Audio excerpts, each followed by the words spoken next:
Hello friends, welcome to Rathi's kitchen. நான் உங்கள் ஏமா பேசுகிறேன். இன்றைக்கி நம்ம சேனலில் சோலே பட்டோரே மசாலா எப்படி செய்கிறது தான் பார்க்க போகிறோம். நார்த் இந்தியன் ஸ்டைலில் அப்படியே வீட்லேயே எப்படி சுலபமாக செய்யலான்னு வீடியோக்குள்ளே போய் பார்க்குறதுக்கு முன்னாடி நம்ம சேனலை முதன்முறையாக பார்க்குறீங்கன்னா சப்ஸ்கிரைப் பண்ணிவிட்டு பாருங்கள் ஃப்ரெண்ட்ஸ். இப்போ வாங்க வீடியோக்குள்ளே போகலாம்.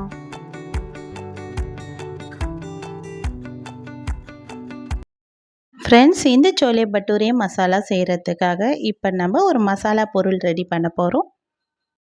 இப்போ இந்த மசாலா ரெடி பண்ணுறதுக்கு ஒரு பேன் வச்சுருக்க ஸ்டவ்வில் இதில் 3 லவங்கப்பூ, இது கூடவே ஒரு அன்னாச்சி பூ சேர்த்துக்கலாம். இது கூடவே 4-5 சின்ன துண்டு அளவுக்கு பட்டை, பிரிஞ்சி இலை 1 சேர்த்துக்கலாம். சோம்பு 1/2 ஸ்பூன் அளவுக்கு சேர்த்துக்கலாம். இது கூட ஒரு 10 மிளகு சேர்த்துக்கலாம். சேர்த்துட்டு இந்த ஸ்டவ் லோ ஃப்ளேமில் வச்சுட்டு ஒரு 20 செகண்ட் போல் இதை வறுத்து எடுத்துக்கலாம். இது ஆறுனதுக்கப்புறமா இதை நம்ம மிக்ஸி ஜாரில் பவுடரை அரைச்சி எடுத்துக்கலாம்.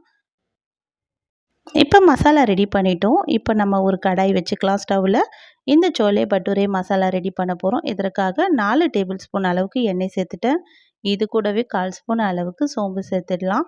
இப்போ நான் மீடியம் சைஸ் வெங்காயம் 2 வெங்காயத்தை மிக்ஸி ஜாரில் சேர்த்து நல்லா பேஸ்ட்டாக அரைச்சி எடுத்துக்கிறேன். இந்த வெங்காயம் சேர்த்துட்டு இப்போ நம்ம இது கூடவே 2 பச்சை மிளகாய் கீரி சேர்த்துக்கலாம். இந்த சோலே பட்டூரே மசாலாவுக்கு வெங்காயம் இது போல் அரைச்சி தான் சேர்க்கணும். இந்த வெங்காயம் நார்மலாக பச்சை வாசனை போகிற அளவுக்கு நம்ம வதக்கி விட்டுடணும். இது லைட்டாக கொஞ்சம் கலர் மாதிரி வந்தால் போதும், ரொம்ப செவக்காது நமக்கு. ஏன்னா நம்ம இதை அரைச்சி எடுத்தோம்ல, அதனால் இந்த வெங்காயம் ரொம்ப செவந்து வராது. இந்த பச்சை வாசனை போகிறதுக்காக 1 நிமிஷத்துக்கு மீடியம் ஃப்ளேமில் வச்சு நம்ம வதக்கி விட்டுடலாம் இந்த வெங்காயம் பேஸ்ட்டை. இது கூடவே ஒரு டேபிள் ஸ்பூன் அளவுக்கு இஞ்சி பூண்டு பேஸ்ட்டு சேர்த்துப்போம். இந்த இஞ்சி பூண்டு பேஸ்ட்டு சேர்த்ததுனால நமக்கு கொஞ்சம் இந்த கடாயிலெல்லாம் ஒட்டும். அதனால் ஒரு 1/4 ஸ்பூன் அளவுக்கு உப்பு சேர்த்துட்டு இது போல் வதக்கி விட்டுடலாம். இப்போ இந்த இஞ்சி பூண்டோட பச்சை வாசனையும் போகட்டும். போகிற அளவுக்கு நல்லா வதக்கி விட்டுடலாம். இப்போ இந்த வெங்காயமும் இஞ்சி பூண்டு பேஸ்ட்டும் சேர்ந்து நல்லா செவந்து வந்திருக்கு பாருங்கள். இந்த நேரம் இதில் மீடியம் சைஸ் தக்காளி 3 எடுத்து சேர்த்துக்கலாம். இதையும் நான் மிக்ஸி ஜாரில் நல்லா பேஸ்ட்டாக அரைச்சிட்டு தான் சேர்த்துக்கிறேன். தண்ணி எதுவும் சேர்க்காம இந்த தக்காளி பேஸ்ட்டை அப்படியே அரைச்சிட்டு சேர்த்துக்கலாம் நம்ம. சேர்த்துட்டு இப்போ நம்ம தக்காளி கலர் நல்லா மாறி வரணும், அந்த அளவுக்கு வதக்கி விட்டுடலாம். இந்த மிக்ஸி ஜாரை அலசிட்டு ஒரு 1/4 டம்ளர் அளவுக்கு மட்டுமே தண்ணியை நான் இப்போ சேர்த்துக்கிறேன். இந்த தக்காளியோட கலரெல்லாம் மாறி இந்த தக்காளியோட பச்சை வாசனைலாம் போகணும். இதையும் நல்ல கலர் மாதிரி வர ஆரம்பிச்சிடுச்சு. இந்த அளவுக்கு வந்ததுக்கப்புறமா இப்போ இதில் மஞ்சள் தூள் 1/4 ஸ்பூன் அளவுக்கு சேர்த்துக்கலாம். இது கூடவே தனியா பவுடர் 1/2 ஸ்பூன் அளவுக்கு சேர்த்துக்கலாம். சேர்த்துட்டு இப்போ நம்ம இதில் தேவையான அளவுக்கு குழம்பு மிளகாய் தூள் தான் நான் சேர்க்க போகிறேன். ஏன் காரத்துக்கு ஏற்ற மாதிரி 1/2 ஸ்பூன் அளவுக்கு குழம்பு மிளகாய் தூள் சேர்த்துக்கிறேன். இது கூடவே 1/2 ஸ்பூன் அளவுக்கு தனி மிளகாய் தூள் சேர்த்துக்கிறேன். உங்கள் காரத்துக்கு ஏற்ற மாதிரி நீங்கள் காரம் சேர்த்துக்கோங்க. இதுக்கு ரொம்ப அதிகமாக காரம் தேவைப்படாது. நான் சேர்க்குற அளவு சேர்த்தாலுமே போதும் உங்களுக்கும். இப்போ நம்ம இந்த வெங்காயம் தக்காளி பேஸ்ட்லேயே இந்த மசாலா பொருள்லாம் நல்லா கலந்து வர அளவுக்கு நம்ம இதை வதக்கி விட்டுடலாம். ஸ்டவ் லோ ஃப்ளேமில் வச்சுட்டு இது போல் வதக்குனா தான் அடி பிடிக்காது. இப்போ இந்த அளவுக்கு நல்லா வதங்கி வந்ததுக்கப்புறமா நான் இப்போ சென்னா வேக வச்ச தண்ணியை சேர்த்துக்கிறேன். இந்த மூக்கடலையை வேக வச்சு வச்சுருக்கேன். அந்த தண்ணியை ஒரு 1/4 டம்ளர் அளவுக்கு சேர்த்துக்கலாம். இது போல் இந்த சென்னா வேக வச்ச தண்ணியை சேர்த்தோன்னா நமக்கு இந்த சோலே பட்டூரே மசாலாவோட டேஸ்ட்டு இன்னும் அதிகமாகும்.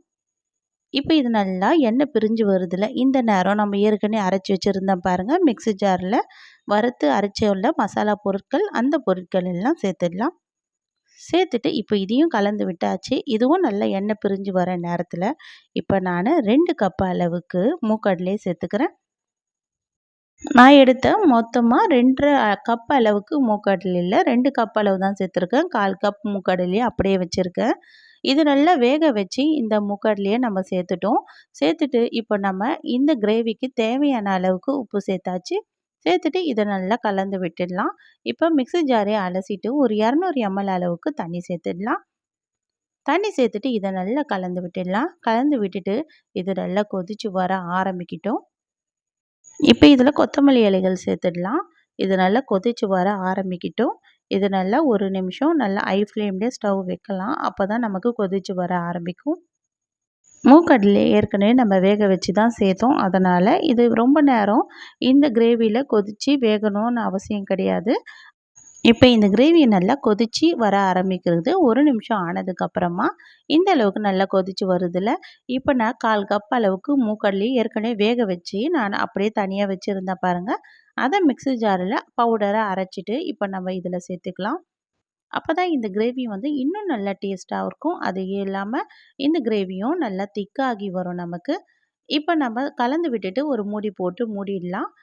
இது 5 நிமிஷம் அப்படியே மீடியம் ஃப்ளேம்லேயே நல்லா கொதித்து வரட்டும்.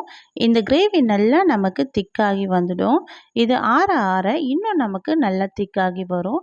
இப்போ பார்த்தீங்கன்னா நல்லா இந்த சோலே பட்டூரே மசாலா நல்லா திக்காகி வர ஆரம்பிச்சிச்சு. 5 நிமிஷம் மீடியம் ஃப்ளேமில் நம்ம மூடி போட்டு மூடி நம்ம நல்லா கொதிக்க விட்டோம்னா இது நல்லா கிரேவி திக்காகி வந்துடும்.